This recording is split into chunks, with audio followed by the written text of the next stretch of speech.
Okay, we're back on. Everybody, sorry for the long wait. As I said back at the end of part one, I was visiting one of my relatives for the weekend to watch her kids. Don't worry, everything's all right. I'm back home, and let's hope everything wasn't too bad on the wait. We have a few stories left to do, and after that, so I already did stories about President Orange, the James Comey testimony, talk about Seinfeld not hugging Kesha, and mentioned my respects and honoring beloved actor Adam West. So now we're going to talk about, let's see, Amanda Bynes, Black Panther. Oh, there's one more. Oh, that's right. That shithead Eric Trump. There's another story I've been wanting to go on to. I've been going on and off for a while. But last week, the story about this Michigan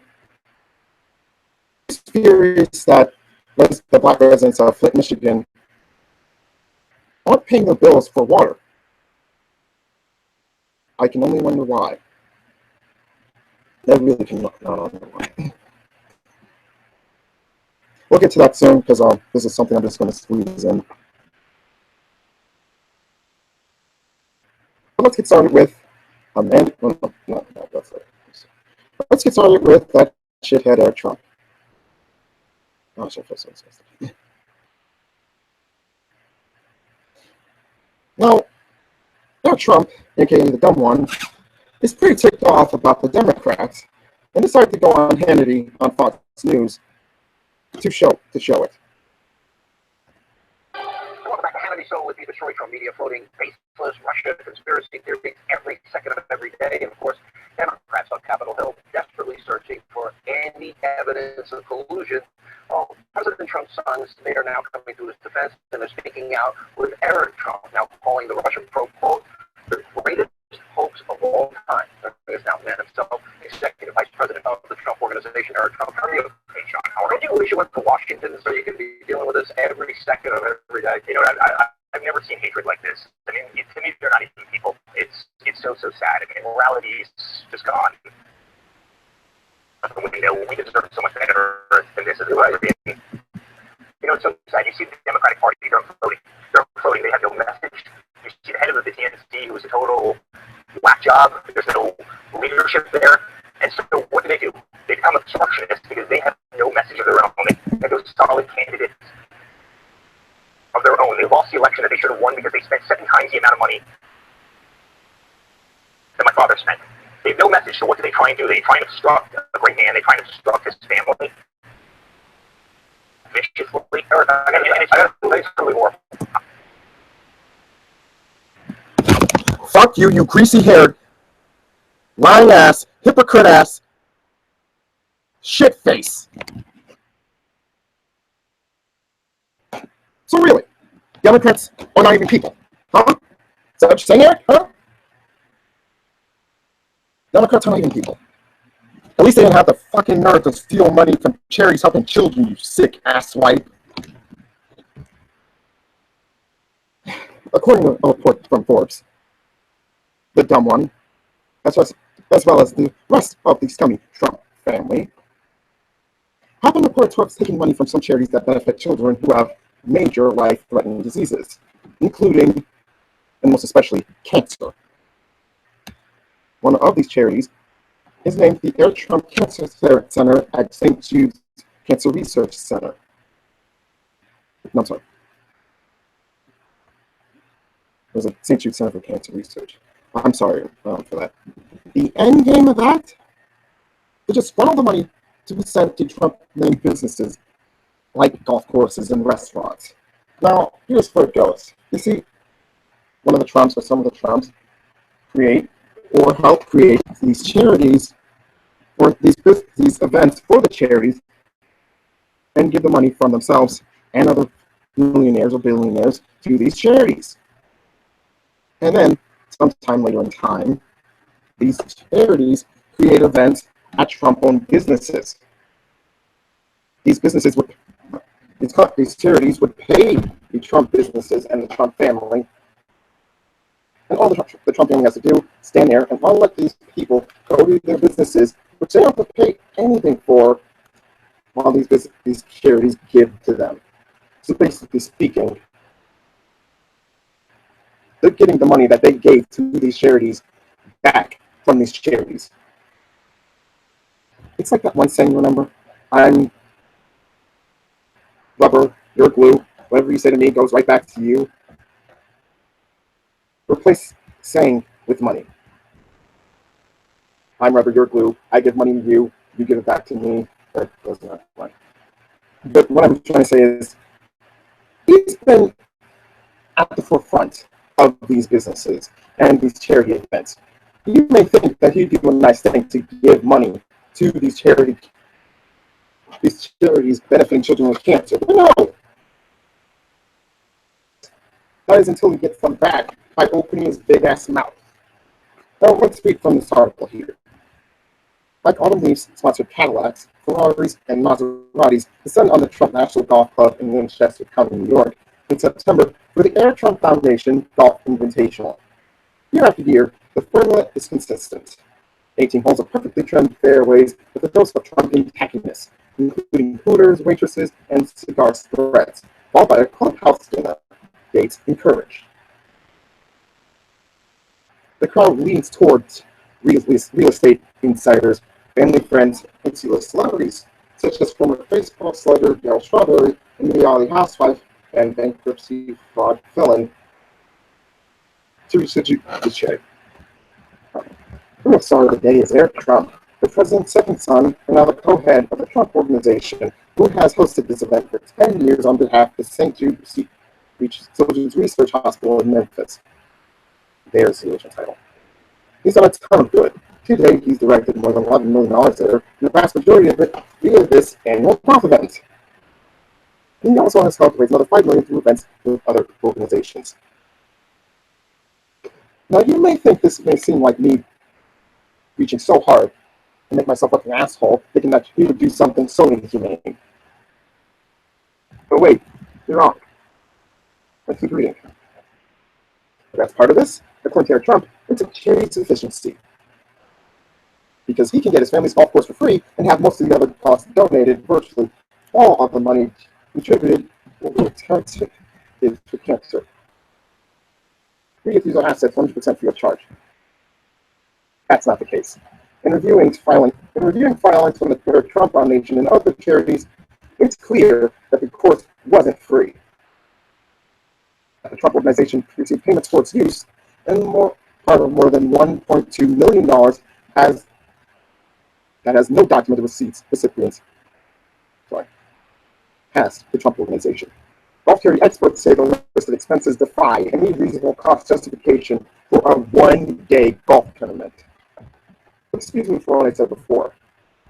What these Trump tards are doing going to create these charity events to give the money to charity organizations, only for these charity organizations to go to Trump-owned property and create these events while having to pay for these events on Trump lawn,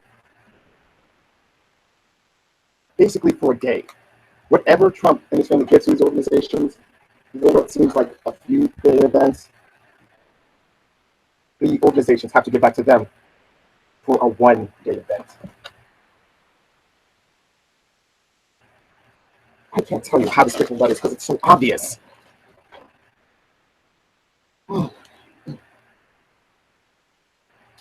Additionally, the Donald J. Trump Foundation, which has come under previous scrutiny for self-dealing and advancing the interests of its namesake rather than those of charity, apparently the Eric Trump Foundation used to funnel $100,000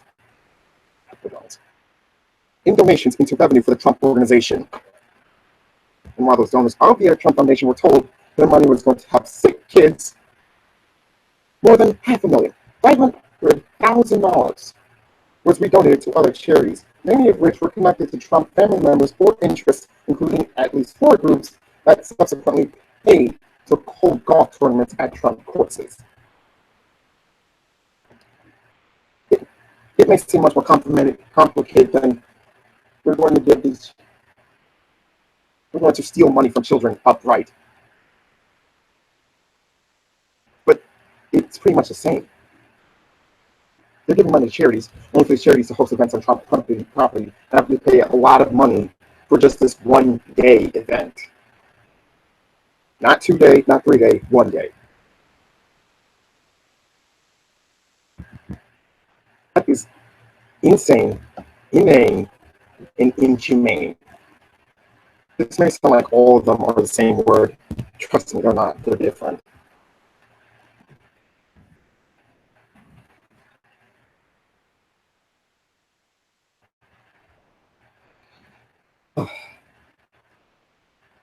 I can't believe this. I know these people have literally gone bankrupt before. Several times, actually. But to be morally bankrupt as to just siphon money from charity organizations that you gave money to, only to take money back from your own family, it's just disgusting. Anybody would do such a thing like this before? I've seen on TV. It's scripted, but it's still the same. And for them to do this, it's disgusting. It's pretty much on the same level as murder, arson, genocide, and watching Keeping Up the Kardashians. That's a stupid thing. This is like taking candy from a baby. Not literally, but taking it to a level that no one morally should reach, let alone think about. It's no wonder that Trump clearly has no moral compass. And apparently, after learning about this, so does one of his sons. Like I said before, there exactly no Frank Underwood, and that's what makes them worse. They can try to hide their evil doings and evil biddings. But once you look into it or look hard into evidence and stuff like that, it proves they're not even good at anything like hiding their traps. And if it's a dumb one, they have no brains about it either. If you watch Saturday Night Live and see Mikey Day's portrayal of Eric, where he says, "I'm Eric," and do simple things that a child in kindergarten can do much better, it proves they were right. This dude is stupid. Really stupid. And he has the freaking gall to call Democrats not even people. Fuck you. Yeah, some of the people deserve that time because they've done some scummy things, but not as scummy as stealing money from cancer charities. Oh, man.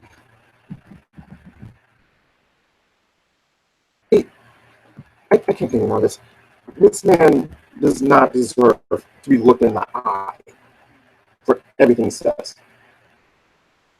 To defend your father is one thing, but to defend your father for the disgusting crap he does on a daily basis in the White House, on top of the horrible things you do on your own spare time, makes you look like one of the most scummy, disgusting, vile, horrifying, inconsiderate, inane, insane, not human, human beings ever.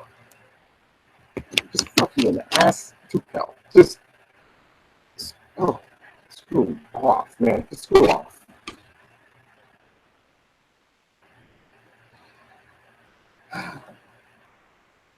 This hurts me so bad. Okay, let me take it away. Okay, stop.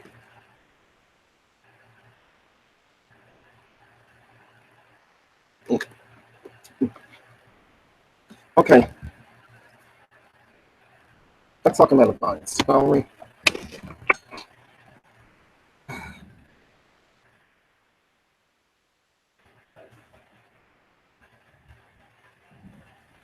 Amanda Bynes is a pretty much well-beloved actress we all know for childhood.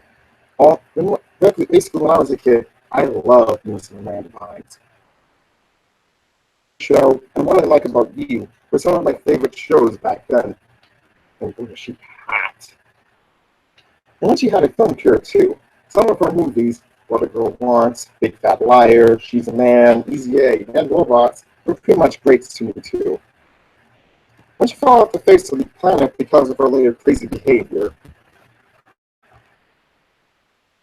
I pretty much was heartbroken. Well, sad, not heartbroken actually. And like everybody else, we dismissed her as yet another Lindsay Lohan-like crazy bitch. I still see one of those tweets she wrote all the time. I want you to murder my vagina. It's disgusting. But after 4 years off the spotlight, it seems that she's trying her hardest to try to do good by everyone. Herself, her family, and most of her fan base. And she seems to be successful. Now let's see what she has to say as she took part in an interview with YouTube channel Holy Scoop. Now she talked with one of its hosts, Diana Madison, about what she's been up to recently and what changed. And trust me, it was kind of interesting. Hey guys, welcome to Loadout with Diana Madison. I'm so excited because I have some very talented and beautiful Amanda Bynes in here. So Amanda's made over 10 films, has done countless TV shows, 14 short awards, SAG awards, Emmy Movie Award, list goes on. She's also had a controversy under her belt. And I'd like to say, welcome to the show, the brand new Amanda Bynes. Hello, hello, how are you, Diana? I'm so excited to see you. First of all, I love you. Gorgeous. Thank you for the view. Absolutely. So, thank you. We're talking fashion before we started the show. Correct. And I'm a girl house as well. How about for you, since you're such a fashion girl? Like, I love hearing that. So, I won't think I have to go that. Okay, yeah, sure. I'm wearing up the red carpet. And I approved of it. I was kind of happy you in here. It's been a while since I saw you. Last time I saw you was talking about the cycle controller from that. And then you came to my holiday party like 2 years ago, which was fun seeing you. But the yeah, I remember how it was so fun. But the public hasn't really seen you in 5 years. And I think your dad wanted to know. Really great. Thank you for you. I want to know, like, what are you up to lately? Like, how do you, like, motivate yourself on the field to, wake up, do good, and strive to, like, that? Tell me about that. Okay, I've been going to school lately, household fit-up, and I love it. I've learned how to sew, I learned patterns, and I want to start a clothing line in the future. So going to be helping me with that. Other than that, I hike, I go spinning classes, and I take the homeless, and